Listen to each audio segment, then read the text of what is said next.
خو ما تر اوسه ښه خندلي نه دي. په زړه مې وړي دي ترخې خبرې ستا د بابا او د بېبې خبرې.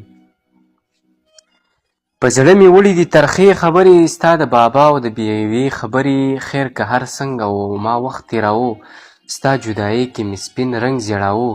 نه مې تر اوسه دا قیسې کړي نه مې له تا نه دا ګیلې کړي.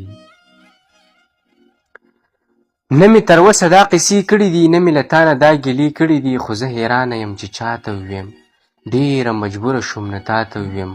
وخت ماسپښینو اوازونه راتله د ژړاګانو فریادونه راتله.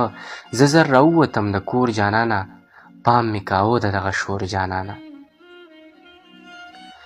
زه زر راووتم د کور جانانه پام مې کاوه د دغه شور جانانه. هغه ستا د ماشوم زوی ژړا وه ستا جدایۍ کې زما دا سزا وه. په وړه خوله یې په ګیلو شروع کړه او راته قیصه یې په سلګو شروع کړه.